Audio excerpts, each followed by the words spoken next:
Olá pessoal, na nossa aula de hoje falaremos sobre as reações orgânicas de substituição em alcanos.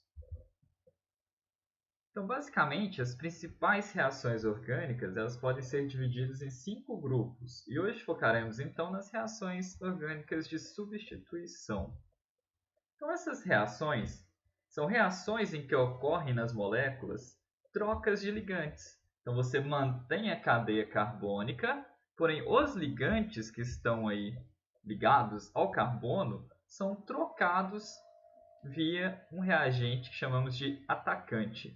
Então, essas reações de substituição elas são características de compostos como alcanos, ciclanos com anéis estáveis, aromáticos, entre outros compostos.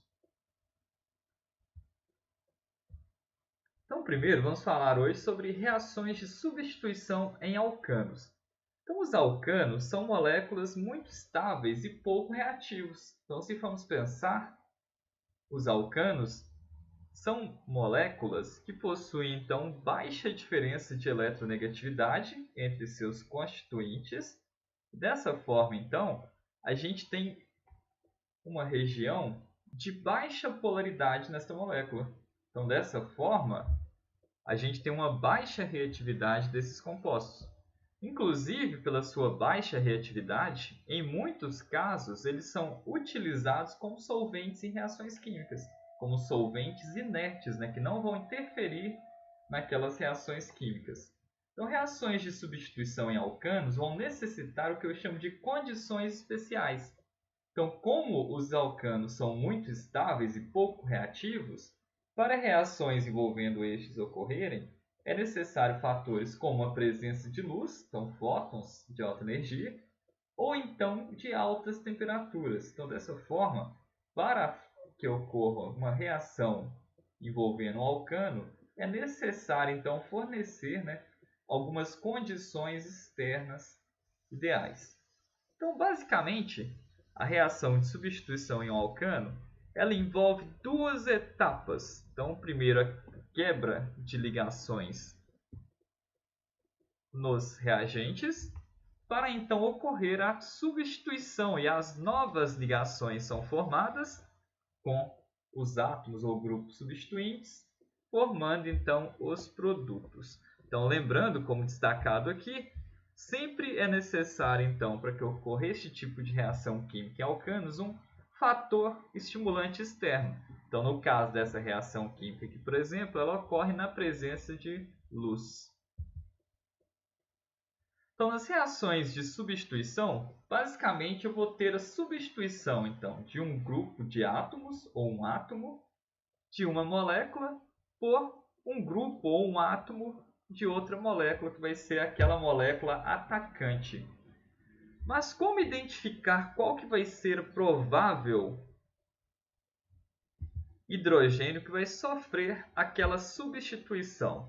Então, basicamente, observa-se uma tendência de que quanto mais substituído aquele carbono, ou seja, quanto maior a quantidade de carbonos ligada ao meu carbono central, maior vai ser a tendência daquele hidrogênio sofrer substituição. Ou seja, o carbono terciário, que é o carbono aqui ligado a 3 átomos de carbono, o hidrogênio presente nele vai ser muito mais fácil de ser substituído do que, por exemplo, o carbono primário, que é aquele carbono que está ligado somente a um átomo de carbono. Então, eu tenho 3 hidrogênios aqui passíveis de substituição.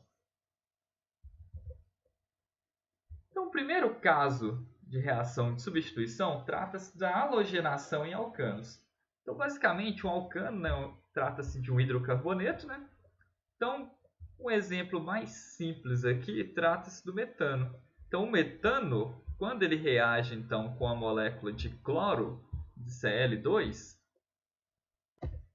eu tenho então o ataque da molécula de Cl2 no hidrocarboneto e ocorre então a substituição, então a troca entre o átomo de cloro e o átomo de hidrogênio. Então, dessa forma, como o nosso foco vai ser prever os produtos formados, Então, basicamente, na halogenação de um alcano, eu vou ter, então, a troca de posição entre esses átomos e com essa configuração vai formar, então, um haleto orgânico. Então, basicamente, esse haleto vai ser, então, o halogênio substituindo a posição de um hidrogênio e, nesse caso aqui, forma ainda o ácido clorídrico, né? A molécula de HCl. Então, a reatividade dos halogênios basicamente se mostra, né, correlacionada à eletronegatividade. Tanto que a gente observa que a reatividade do flúor é muito maior do que a molécula do cloro, que é maior do que a molécula do bromo e a do iodo. Então, basicamente, eu consigo, né, obter, utilizando condições especiais, vários haletos orgânicos utilizando alcanos. Lembrando também que neste caso, por exemplo, do metano, eu tenho 4 hidrogênios passíveis de substituição. Então, dessa forma, dependendo da quantidade de reagente cloro que eu tenho, eu posso realizar então várias etapas de substituição. Ou seja, eu posso substituir não somente um hidrogênio, como fizemos no primeiro caso, mas 2, 3 ou 4. Então, eu posso ter, aí no caso, um carbono tetra substituído, formando então tetracloreto de carbono. Outra reação de substituição muito importante também trata-se da nitração em alcanos. Então, novamente utilizando aí como exemplo o metano, então no caso da nitração, o meu reagente principal, que vai ser o atacante, vai ser o ácido nítrico. Então, o ácido nítrico, basicamente, eu posso separar, né, a molécula dele. Eu observo esse grupo aí, nitrito, e um grupo hidroxila.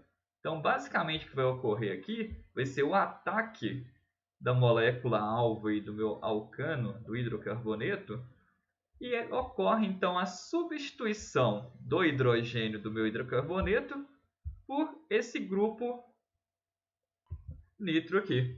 Então, essa reação, que ocorre sob condições de calor, como eu destaquei aqui, vai basicamente formar para mim, então, um nitrocomposto. Então, nesse caso aqui, o meu produto vai ser um nitroalcano, especificamente o nitrometano. E como subproduto também, como eu vou ter aqui a substituição do NO2 pelo átomo de hidrogênio, então vai formar como subproduto a molécula de água.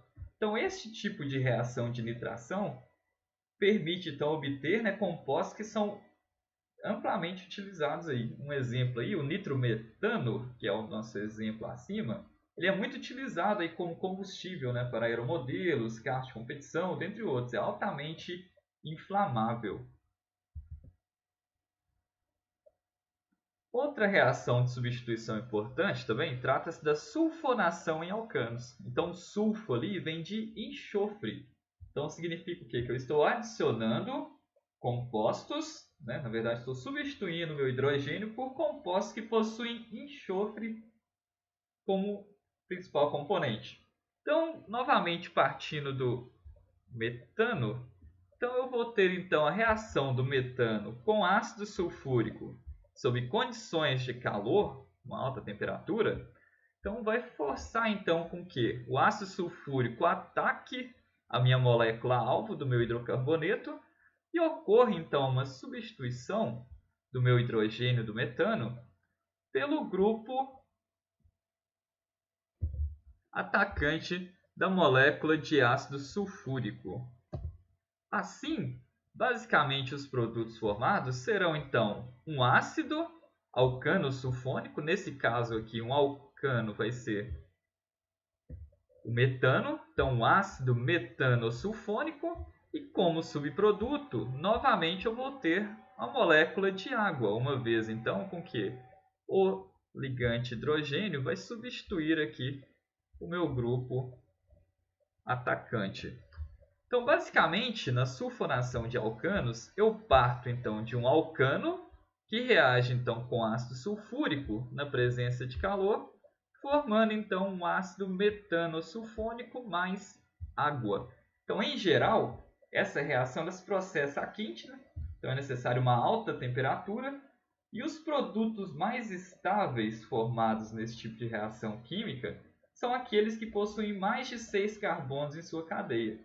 Então, nesse caso do exemplo acima, geralmente são compostos com a baixa estabilidade. Então, pessoal, as referências da nossa aula de hoje e até a nossa próxima aula.